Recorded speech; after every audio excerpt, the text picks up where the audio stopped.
Hello and thank you for coming to my YouTube channel. If you're new here, please be sure to subscribe and leave a comment below. And if you're returning, thank you for coming back.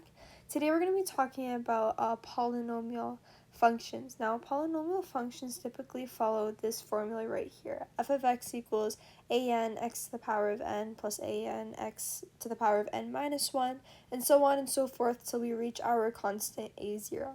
Now, in this formula, you could say n stands for the whole number, x stands for the variable, an is the leading coefficient, so the coefficient on the leading term, and a to the power of 0 is our constant term. Or we could simplify this using the expression f of x equals ax to the power of n, where of course a is our leading coefficient, x is the variable, and n is the exponent.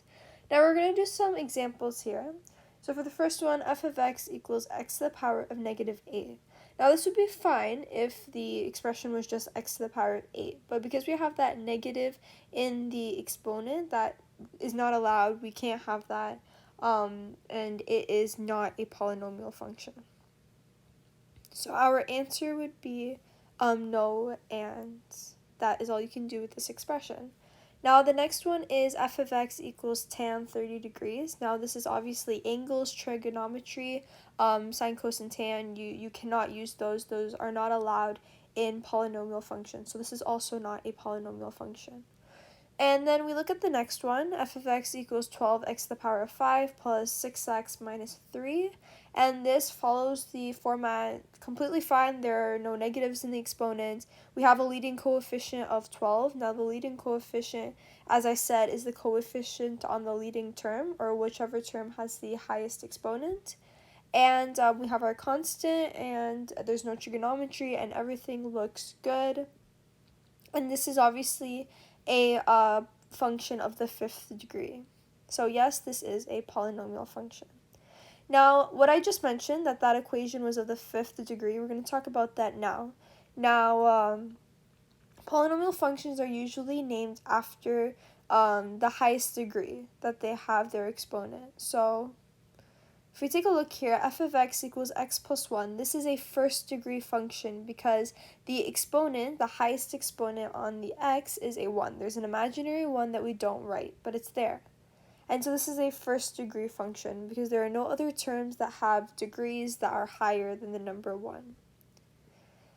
Then if we looked at the fifth degree, we have, for example, f of x equals negative 12x to the power of 5 plus x to the power of 4 plus x to the power of 2 minus 16.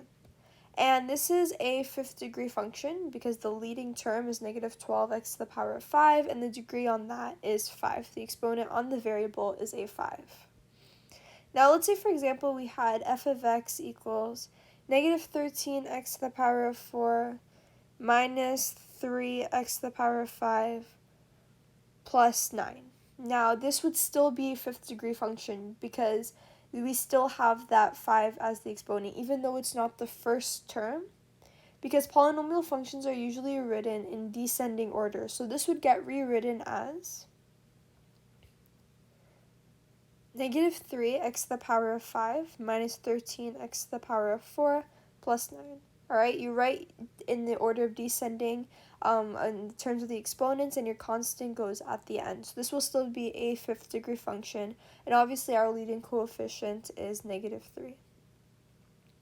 Thank you for watching. I hope this helped, and like I said, please leave a comment down below and subscribe for more math tutorials. Thank you.